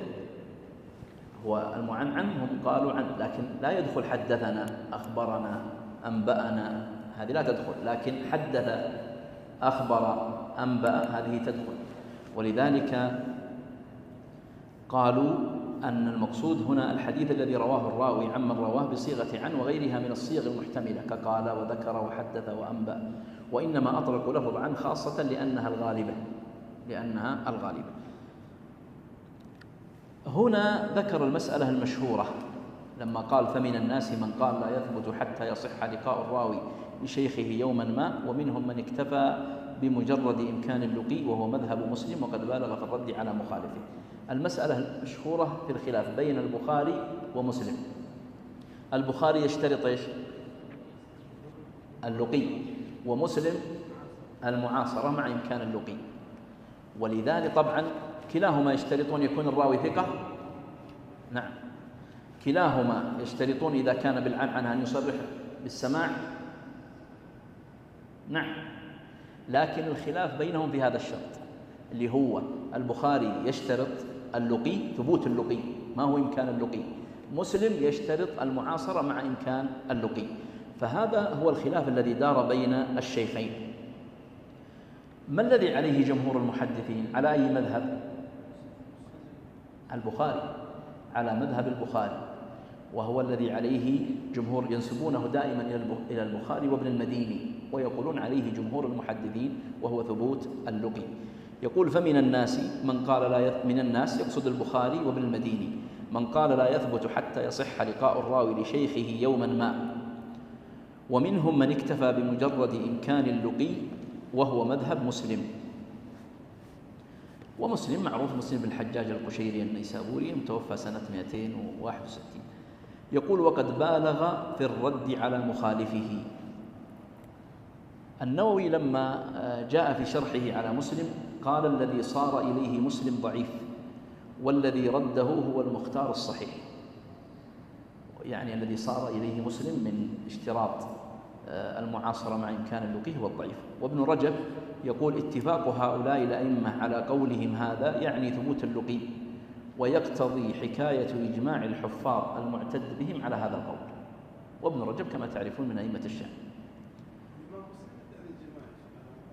ادعى الإجماع، نعم، ادعى الإجماع، وذكر هنا في الحاشية. نعم، مسلم ادعى الإجماع على أن، وبالغ في الرد. وبعضهم يقولون أن أصلا مسلم رحمه الله ما كان يريد البخاري ولا يقصده، وإنما كان رده على أناس آخرين في زمنه كانوا لهم رأي معين في مثل هذه الأحاديث، فكان مسلم يريد أن يرد عليهم لأنهم كانوا يضعفون بعض الأحاديث ولا يصححونها، ومسلم له طريقته ومنهجه. ولا شك أن هذا الخلاف الواقع بين الشيخين رحمهم الله، لكل منهم اجتهاد، من أصاب منهم فله أجران، ومن أخطأ منهم فله أجر رحمهم الله. يقول: ثم بتقدير تيقن اللقاء يشترط ألا يكون الراوي عن شيخه مدلسا. يريد أن يشير لك أن الشرط هذا ترى موجود بين الاثنين، أن الراوي المعنعن يشترط ألا يكون موصوفا بالتدليس. فإن لم يكن حملناه على الاتصال، فإن لم يكن إيش؟ مدلسا. فإن لم يكن مدلسا، نضيف هنا عبارة مدلسا حتى نفهم المقصود. فإن كان مدلسا فالأظهر أنه لا يحمل على السماع. إذا كان مدلسا فلا بد أن يصرح بإيش؟ بالسماع. فإذا لم يصرح فالظاهر أننا نحمله على أنه سمع منه. ثم إن كان المدلس عن شيخه لا تدليس عن الثقات فلا بأس. الآن سيذكر لك كلام في التدليس، والتدليس سيأتي بعده مباشرة، لكن يريد أن يقول، يشير إلى الشرط الذي ذكرت لكم سابقا: لا نغفل شرط أن البخاري ومسلم يشترطون أن يكون الراوي ثقة، وكلاهما يشترطون أن لا يكون مدلسا، ويختلفون في شرط المعاصرة أو اللقي. فإن كان المدلس عن شيخه ذا تدليس عن الثقات فلا بأس، وإن كان ذا تدليس عن الضعفاء فمردود. فإذا قال الوليد أو بقية، الوليد من؟ الوليد هنا هو الوليد بن مسلم الدمشقي المتوفى 195. قال ابن حجر: ثقة لكنه كثير التدليس والتسوية. وأما بقية فهو بقية بن الوليد الحمصي المتوفى سنة 197. قال ابن حجر عنه: صدوق كثير التدليس. ولاحظ أن مرتبة الوليد أعلى من مرتبة بقية، لأن الوليد وصفه ابن حجر بأنه ثقة، ووصف بقية بأنه صدوق. عن الأوزاعي، والأوزاعي هو عبد الرحمن بن عمرو بن يحمد المتوفى 157. يقول النووي: انعقد الإجماع على جلالته وإمامته وعلو مرتبته. إذن الإسناد هذا الذي فيه الأوزاعي، نحن لا ننظر إلى كون الأوزاعي موجود فيه إذن الإسناد صحيح. الأوزاعي ثقة وحجة وإمام وحافظ، لكن الذين دونه اللي هم بقية أو الوليد هم الذين أورثوا الإشكال في السند. قال: فإنهما يدلسان كثيرا عن الهلكاء. هل يقصد بالهلكاء الأوزاعي؟ طبعا لا.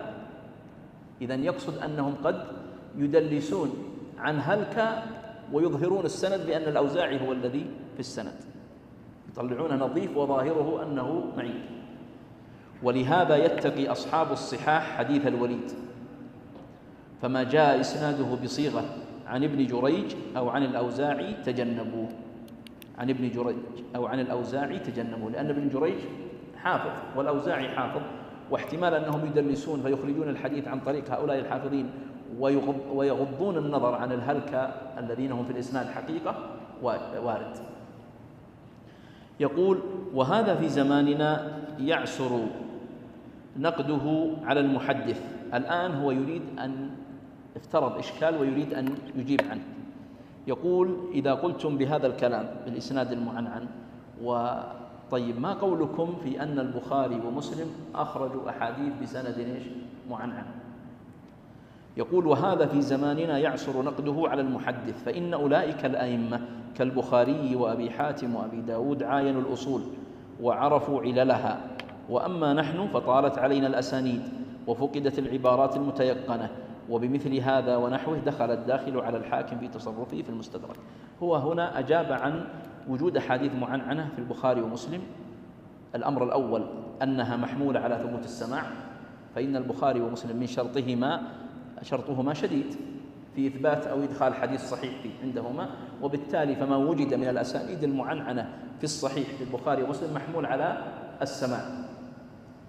وبعضهم قال أننا نقبلها من باب تحسين الظن بهما، وهذا تفيده عبارته، قال فإنهم عاينوا الأصول وعرفوا عللها، ونحن طالت علينا الأسانيد وفقدت العبارات المتيقنة. وصحيح لما تنظر البخاري لما يكون عنده الإسناد في مثلا 5 6 4 إلى الصحابي، فلما يجي الذهبي الإسناد من الذهبي إلى الصحابي كم؟ أي نعم، وأكثر تقريبا. فهنا لما تطول الأسانيد يقع الخلاف، ولذلك أعجبوا بصنيع من؟ الدارقطني رحمه الله في كتابه العلل. الدارقطني في كتابه العلل يعني توسع في ذكر الرجال والأسانيد مع تأخره رحمه الله، فلذلك اعتبروا هذا الكتاب مفخرة من مفاخر المحدثين رحمه الله. ثم قال وبمثل هذا ونحوه دخل الداخل على الحاكم في تصرفه في المستدرك. وش الدخل اللي دخل على الحاكم؟ أنه إيش؟ متساهل. يقولون الحاكم متساهل. طبعا الحاكم ذكرت قبل قليل أنه من المصنفين في علوم المصطلح، صح ولا لا؟ كتابه اسمه معرفة علوم الحديث، وهو في هذا الشأن إمام الحاكم. لكن لما جاء في المستدرك وقع له تساهل في التصحيح. طيب لماذا وقع التساهل للحاكم في التصحيح؟ ها؟ شيخ مندر؟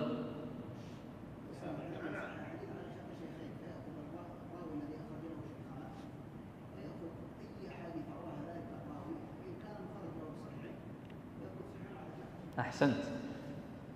من الإشكالات التي وردت عليه اللي ذكرها الذهبي أن الأسانيد طالت عليه، فكان لما كثرت عليه الأسانيد وطالت فكان ينظر إلى الإسناد هذا ما دام احتج به الشيخ البخاري أو مسلم احتج به.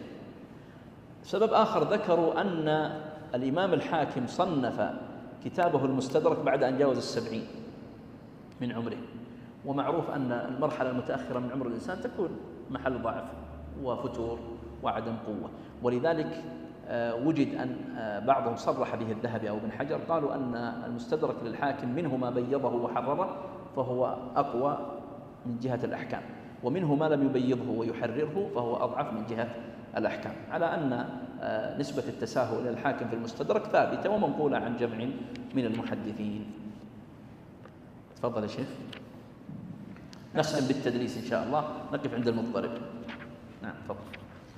أحسن الله إليكم. قال رحمه الله: التدليس ما رواه الرجل عن آخر لم يسمعه منه أو لم يدركه، فإن صرح وقال حدثنا فهذا كذاب، وإن قال عن احتمل ذلك، ونظر في طبقته هل يدرك من فوقه من هو فوقه، فإن كان لقيه فقد قررناه، وإن لم يكن لقيه وأمكن أن يكون معاصره فهو محل تردد، وإن لم يكن فمنقطع كقتادة عن أبي هريرة. وحكم قال حكم عنه، ولهم في ذلك أغراض، فإن كان لو صرح بمن حدثه عن المسمى لعرف ضعفه، فهذا غرض مذموم وجناية على السنة، ومن يعاني ذلك جرح به، فإن الدين النصيحة.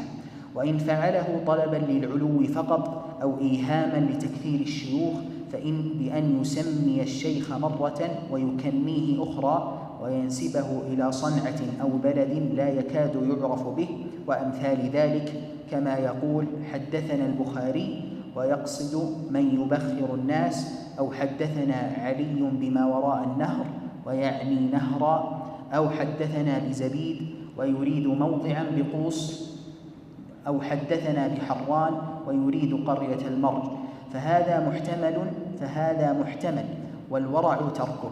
ومن أمثلة التدليس الحسن عن أبي هريرة، وجمهورهم على أنه منقطع لم يلقه، وقد روي عن الحسن قال حدثنا أبو هريرة، فقيل عنا بحدثنا أهل بلده.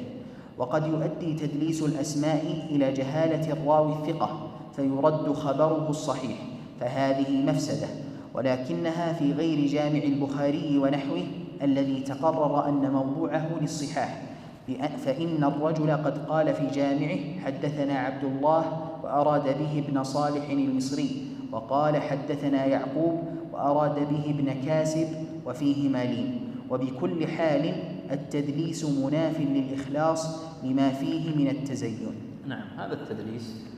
وسبق أن ذكرت قبل أن الانقطاع نوعان، ظاهر وخفي، وأن الانقطاع الظاهر يشمل المعلق والمرسل والمعضل والمنقطع، وأن الانقطاع الخفي يشمل التدليس والمرسل الخفي. والمصنف هنا تكلم عن التدليس ولم يتكلم عن المرسل الخفي، وسنشير إليه إشارة سريعة. التدليس قال ما رواه الرجل عن آخر لم يسمعه منه. طبعا سيأتينا أن هذا التعريف الذي ذكره ابن الذهبي رحمه الله أقرب إلى تدليس الإسناد، أقرب إلى تدليس الإسناد. والتدليس في اللغة هو الإخفاء والتغطية، واصطلاحا إخفاء عيب في الإسناد وتحسين لظاهره بنوع تأول. وهذا مهم، بنوع تأول، لأن بعضهم يقول طيب كيف هؤلاء محدثين يدلسون؟ نقول لهم في ذلك تأول. ولذلك نقول ما هو التدليس؟ هو إخفاء عيب في الإسناد وتحسين ظاهره بنوع تأول. إخفاء عيب في الإسناد وتحسين ظاهره بنوع تأول. ويقسمون التدليس إلى كم قسم؟ اللي هي تدليس الإسناد وتدليس الشيوخ، يقسمون إلى قسمين: تدليس الإسناد وتدليس الشيوخ. ثم تدليس الإسناد، تعريف التدليس هو إخفاء عيب في الإسناد وتحسين ظاهره بنوع تأول. إخفاء عيب في الإسناد وتحسين ظاهره بنوع تأول. والتدليس نوعان: تدليس إسناد وتدليس شيوخ. وتدليس الإسناد أنواع، ابن حجر وغيره عدوا منها 4 أو 5. فمن أنواع تدليس الإسناد تدليس التسوية، وتدليس القطع، وتدليس السكوت، وتدليس الصيغ، وتدليس العطف. ونحن لا نريد أن ندخل في تفاصيلها لأنها كثيرة، إنما نريد أن نعرف أن التدليس نوعان: تدليس إسناد وتدليس شيوخ. وهذا النوع الذي ذكره الذهبي هو من أنواع تدليس الإسناد، ما رواه الرجل عن آخر لم يسمعه منه أو لم يدرك. معناها أنه ما حصل بينه وبينه سماع، أو لم يحصل بينه وبينه تدارك، يعني لم يدرك زمنه، فهذا تدليس في الإسناد. طيب ما هو تدليس الشيوخ؟ يقولون أن يروي المدلس عن شيخ حديثا سمعه منه فيصفه أو يسميه أو يكنيه أو ينسبه لغير ما اشتهر به. أعطي مثال: أنا في بطاقتي مساعد عبد الرحمن آل جابر، يكتب في المحاضرات آل جابر، مشهور عند جماعتي السريعي، مساعد السريعي. وفي البطاقة بعض في الجامعة مساعد القحطاني. طيب الآن يأتون بعض الرواة إلى مثل هذا فيدلسون بهذه الكيفية، يقولون حدثنا السريعي، فلا تدري من السريعي هذا، حدثنا ابن جابر ونحو ذلك. فمثل هذا هو الذي يسمى تدليس الشيوخ. عرفناه بأنه أن يروي المدلس عن شيخ حديثا سمعه منه فيصفه أو يسميه أو يكنيه أو ينسبه لغير ما اشتهر به. ممن كان يفعله الخطيب البغدادي، قالوا وأشهر من فعله في تدليس الشيوخ عطية العوفي، كان يدلس عن ابن السائب الكلبي، وذكرت لكم أن ابن السائب الكلبي متروك موضوع، فكان يأخذ عنه التفسير ويقول حدثنا أبو سعيد. لو أنه قال ابن السائب خلاص شطب الحديث، فيقول حدثنا أبو سعيد.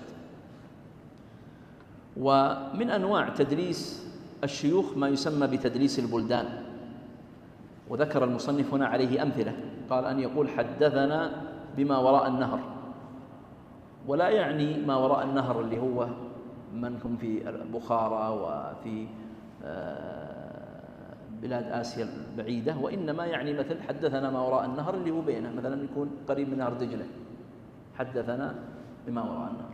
ولذلك قال هنا حدثنا علي بما وراء النهر، يعني نهرا. الشاهد أن هذا بالنسبة لتعريف التدليس وأنواعه.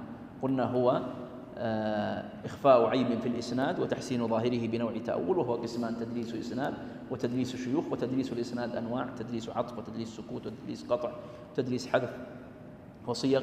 وتدليس الشيوخ ذكرت لكم تعريفه: أن يحدث عن شيخه ويسميها وينسبها ويصفه بما لا يعرف به، ويدخل فيه تدليس البلدان والمواقع ونحوه. ما حكم رواية المدلس؟ طبعا المدلس هذا نقسمه إلى قسمين: إما أن يكون ضعيف وإما أن يكون ثقة. طيب إن كان ضعيف حديثه مردود لا يحتاج نبحث فيه. إن كان المدلس ثقة هو محل البحث. الثقة هذا له حالتان: أن يصرح بالسماع، إذا صرح بالسماع فهو مقبول. حكى ابن القطان وهو من هو في الشأن الإجماع على ذلك، أن المدلس الثقة إذا صرح بالسماع فحديثه مقبول بإجماع المحدثين. طيب إن كان ثقة ولم يصرح بالسماع فما الحكم؟ هذا الذي وقع فيه اختلاف في الاحتجاج بحديثه. فمنهم من قال يقبل حديثه إلا إن كان الغالب عليه التدليس، وهذا قول علي بن المديني. ومنهم من قال يقبل حديثه إلا ما دلس فيه، وهو قول يحيى بن معين. ومنهم من قال لا يقبل حديثه إلا إذا صرح بالسماع والتحديث. تمام؟ إذن فهو إذا لم يصرح بالتحديث فإنه لا يقبل حديثه، وهو الذي عليه جمهور المحدثين. نرجع إلى كلام المصنف. قال ما رواه الرجل عن آخر لم يسمعه منه أو لم يدرك. وقلنا أن هذا التعريف هو لنوع من أنواع التدليس، وهو تدليس الإسناد. وإلا فإن المصنف هذا التعريف ما يدخل فيه تدليس الشيوخ، لأن تدليس الشيوخ قلت هو أن يروي عن شيخ ثم يصفه أو يسميه أو يعرفه بما لا يعرف به. فإن صرح بماذا؟ أيوة، وقال حدثنا فهذا كذاب. ليش؟ أيوة، لأنه لم يحصل هذا. إذا قال حدثنا فهذا كذاب وأمره بين. وإن قال عن احتمل ذلك. إذا قال عن يحتمل، فيحتمل أنه صادق ويحتمل أنه غير صادق. ثم قال ونظر في طبقته، هل يدرك من هو فوقه؟ يعني هل هو هذا الراوي عاصر من روى عنه أم لم يعاصر؟ فإن كان لقيه فقد قررناه. قرره وين؟ قبل شوي في الحديث ليش؟ المعنعن، اللي ذكرنا الخلاف بين البخاري ومسلم، هذا معنى فقد قررناه، يعني هناك. فإن كان لقيه، لأن البخاري يشترط ثبوت اللقية، يقول فقد قررناه على ما هو هناك. وإن لم يكن لقيه وأمكن أن يكون معاصرة فهو محل تردد. على شرط مسلم يقبله ولا ما يقبله؟ يقبله. هذا معنى التردد، والبخاري وجمهور المحدثين يردونه. وإن لم يكن إيش؟ أيوة، وإن لم يمكن هذا لا لقيا ولا معاصرة فمنقطع. فهنا التفصيل الذهبي رحمه الله جميل في هذه المسألة. إذا ثبتت اللقيا فهذا ظاهر بتقريره على أن اللقيا ثابتة، وإن لم تثبت اللقيا أو المعاصرة فعلى ما قاله مسلم نعم يحتج به، وعلى ما قاله البخاري جمهور المحدثين لا. وإن لم تثبت لا لقيا ولا معاصرة فهذا منقطع. قال كقتادة عن أبي هريرة. هل أدرك قتادة أبا هريرة؟ يقولون لا. قتادة ولد سنة كم؟ 60، وأبو هريرة توفي 57. إذن فنحن متيقنون أن قتادة لم يلقى أبا هريرة.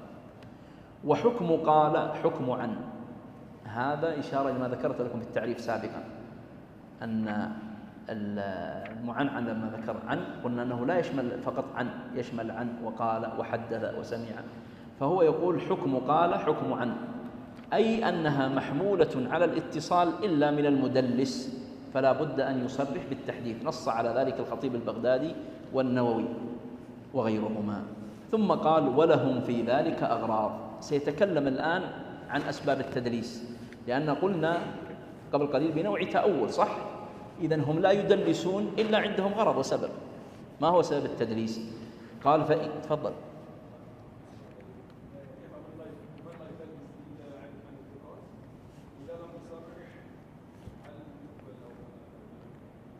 إذا لم يصرح بالسماع من كان يدلس عن الثقات لا يقبل.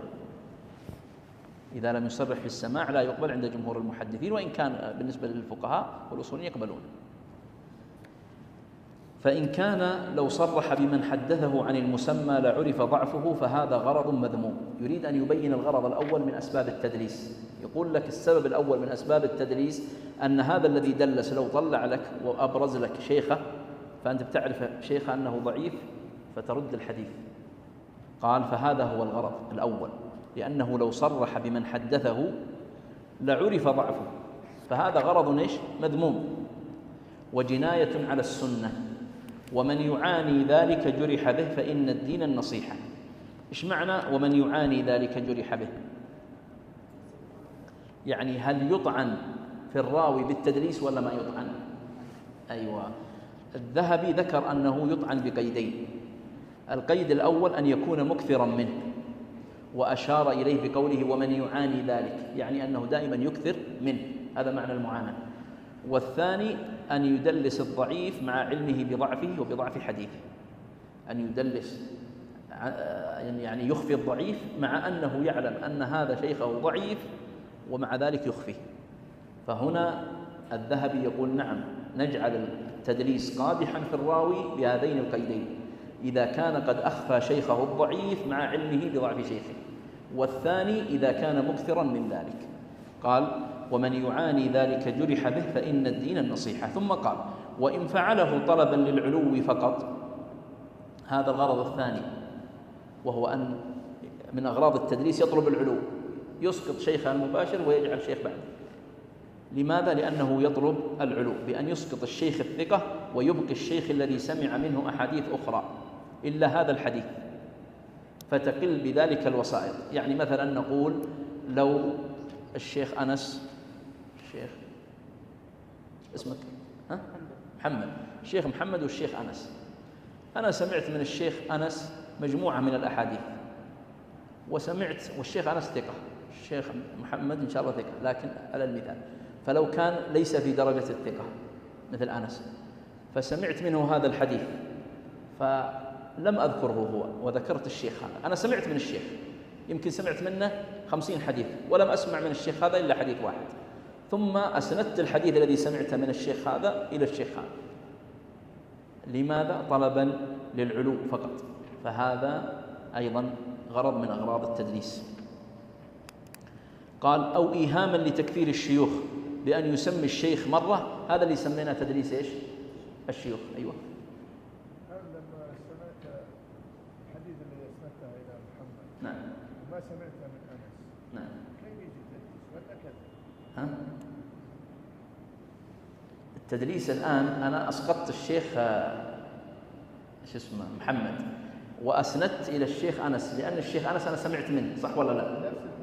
لا، قد لا يلزم أني سمعت نفس الحديث منه، قد لا يلزم أني سمعت نفس الحديث، وقد يمكن أن يقال هذا في حديث سمعه منه ومنه، سمعت من أنس وسمعت من الشيخ محمد، لكنني لو بينت وأبرزت سندي مع الشيخ محمد فإنني سيرد هذا الحديث، فأبرز أنا السند الآخر. أي الثاني موجود وهذا يعتبرونه نوع من التدليس لكنه موجود. ولذلك لما قلت لك قبل قليل هل التدليس مطعن في الراوي؟ بعضهم قال نعم. شعبة بن الحجاج يقول من كان مدلس لا يقبل الحديث مطلقا. من يسند إلى شخص شيئا لم يسمع منه هذا مطعن ما في شيء. أي هو لا شك أن هذا مطعن قوي، هذا مطعن قوي أن تسند إلى رجل آخر شيئا لم تسمعه منه، لكنه إذا كان بنوع تحسين، يعني السند يظهر منه أنني سمعته وأنا لم أسمعه بذاته، هذا الذي قلت أنت الآن. نحن نقاشنا في مسألة واحدة، هل هذا الحديث الذي سمعته من محمد هل سمعت مثله من أنس؟ نقول هذا لا إشكال، ويورد سنده من جهة أنس. الحديث الذي سمعته من محمد فقط وما سمعته من أنس وأسندته إلى أنس، هل هذا يدخل في حكم التدليس ولا هو كذب ظاهر؟ الشيخ يقول هو كذب ظاهر، الشيخ بندر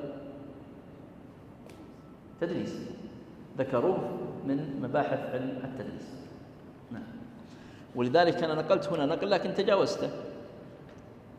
شعبة جاء عنه أنه يرد حديث المدلس، من طعن فيه بالتدليس فإنه لا يقبل. نعم. لكنهم لم يأخذ العلماء بكلام شعبة، قالوا لأن لو أخذنا به لرددنا كثير من الأحاديث.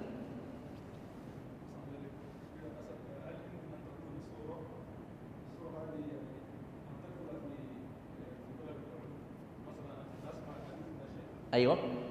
والشيخ ذلك سمع من الشيخ وكلاهما أي. الشيخ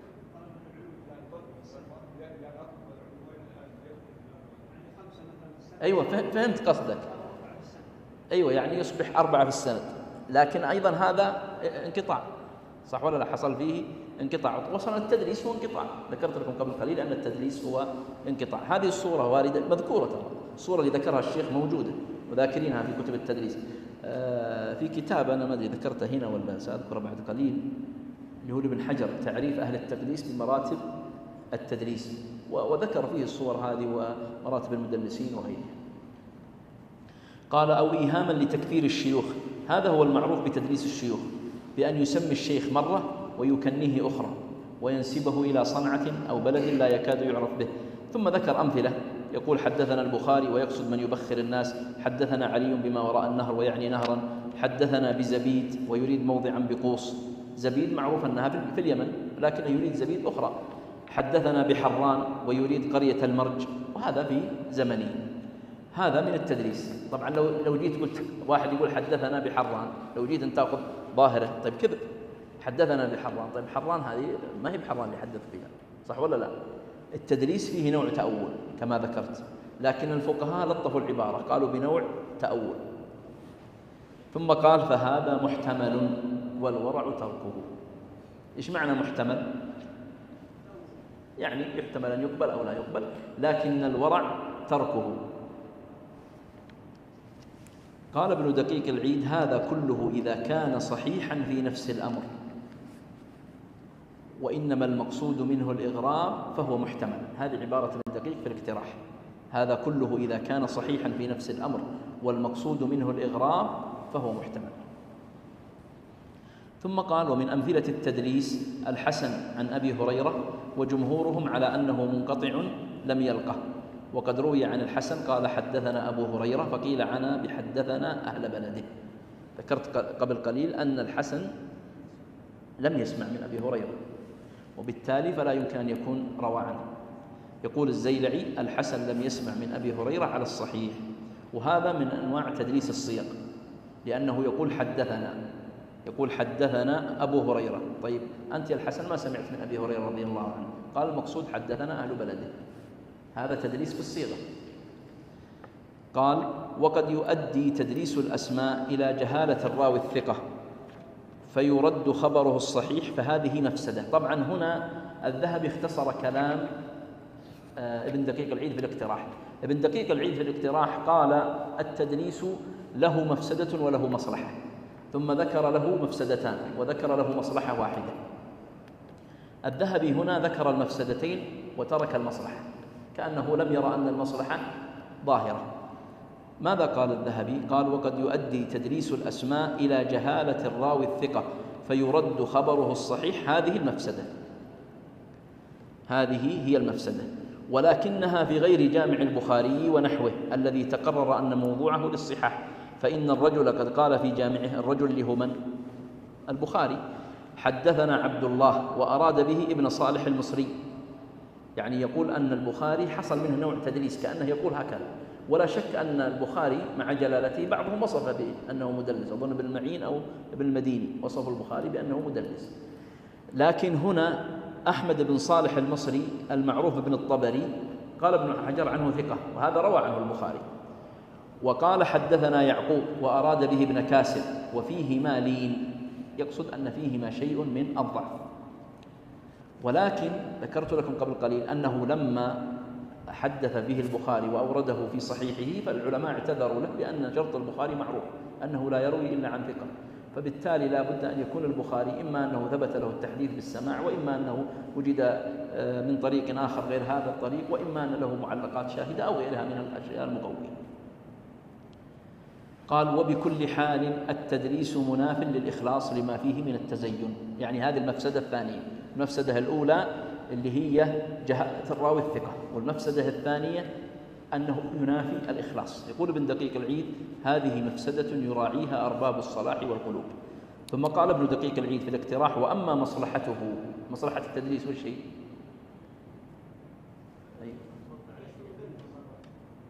لا، ايش المصلحة منه؟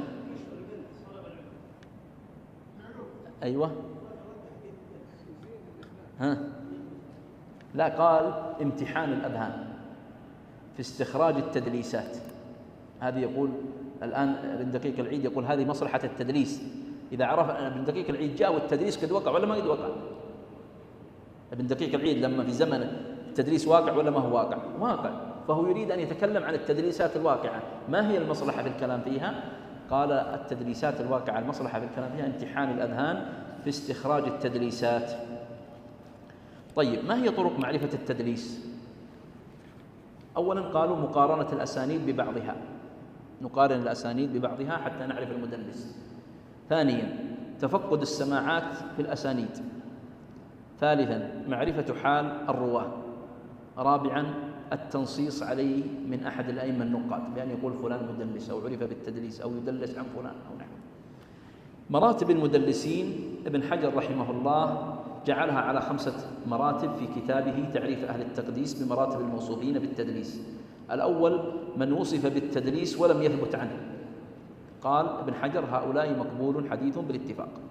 الثاني من كان تدليسه قليلا في جنب مروياته الكثيرة، أو كان لا يدلس إلا عن ثقة، فهذا الراجح في عنعنته الاتصال كالسفياني، سفيان الثوري وسفيان بن عيينة. الثالث من أكثر من التدليس، فالراجح عدم قبول عنعنته. الرابع من غلب عليه التدليس، فهذا لا يقبل إلا إذا صرح بالسماع قولا واحدا. والخامس من ضعف بأمر آخر غير التدليس، فهذا مردود الرواية سواء صرح بالسماع أم لم يصرح. هذه مراتب التدليس التي ذكرها ابن حجر. نختم بالكلام على المرسل الخفي الذي ذكرت أنه النوع الثاني من أنواع الانقطاع الخفي. قالوا معناه أن يروي الراوي عمن عاصره ولم يلقه أو لقيه ولم يسمع منه. يروي الراوي عمن عاصره ولم يلقه، هذا مرسل خفي.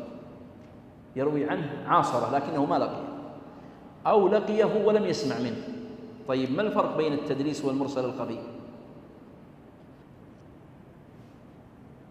قالوا أن المدلس الغالب أنه سمع من شيخه لكن دلسه لأمر معين ذكرنا، إيهاما لكثرة الشيوخ أو لضعفه أو لنحوه. وأما المرسل الخفي فلم يلقه ولم يسمع منه، هو عاصره يعني كان هو وإياه في زمن واحد، ولذلك المرسل الخفي هو من أدق الأنواع التي تفتش في الإسناد وتعرف بمعرفة الرواه ونحوهم.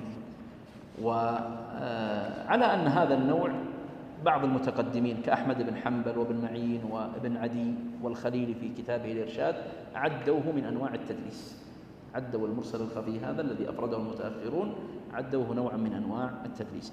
نقف على هذا القدر، والله أعلم، وصلى الله على محمد وعلى وسلم، والحمد لله رب العالمين، والله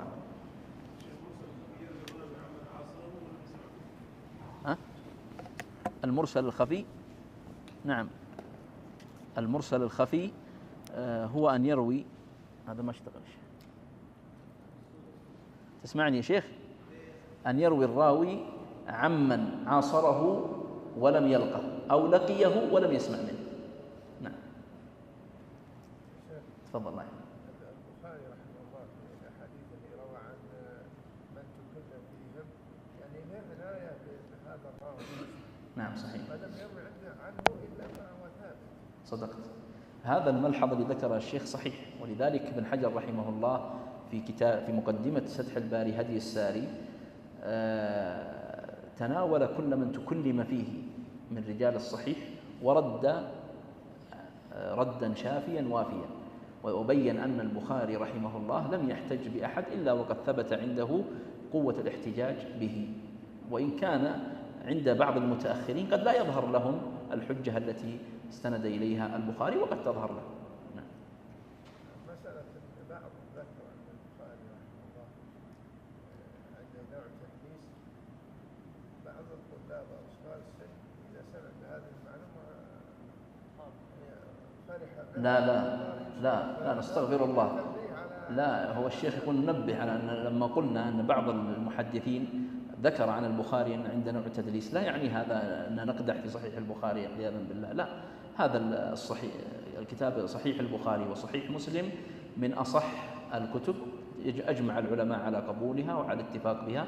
لا يعني هذا أن هناك أحاديث في صحيح مسلم أو أحاديث في صحيح البخاري وجد فيها نقاش، وجد النقاش، حديث التربة في صحيح مسلم فيه نقاش، لكن لا يعني هذا لأن الآن نحن كلنا طلبة علم ونناقش في إطار طلبة العلم، فلا يأتي أحد فيقول الشيخ فلان يقول البخاري متهم بالعنعنة. أنا أنقل لكم المعلومة التي قرأتها حتى يظهر لنا الاعتذار عن البخاري رحمه الله فيما أورده من أحاديث. ولا شك أن البخاري كما ذكرت وأذكره مرارا وتكرارا وأكرره إمام من أئمة الشأن، وكما يقال جاوز القنطرة، وليس مثل محدثكم ممكن أن يأتي في آخر الزمان فينال من البخاري. البخاري جبل من الجبال، وصحيحه صحيح البخاري من كتب الإسلام، وصحيح مسلم من كتب الإسلام، بل والسنن الأربعة لما تأتي إلى ترجمة أبو داود وترجمة النسائي ترجمة الترمذي وابن ماجه رحمهم الله والإمام أحمد بن حنبل، هؤلاء أعلام يعني أئمة كبار، وربما حطوا رحالهم في الجنة ونحن نتتلمذ على أيديهم ونقتفي أثرهم ونستفيد من علمهم. فلا يفهم أبدا أنني قصدت قدح أو تنقص، أعوذ بالله أن يكون هذا مقصدا لي، لا، إنما قصدت عرض المسألة ونقاشها أمامكم، وأعتذر إن حصل خطأ. نعم، بارك الله. الكتاب هذا ما نريد أن نسلمه لأحد، فنسأل سؤال. أيوه.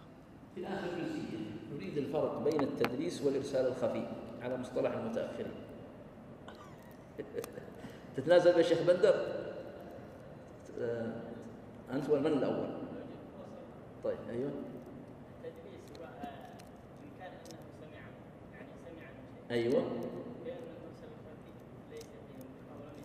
أيوه، لقيه ولم يسمع منه، أو عاصره ولم يلقى. نعم، أحسنت. بارك الله فيك. جمعية الدعوة والإرشاد وتوعية الجاليات بأبها، بالدعوة نحيا.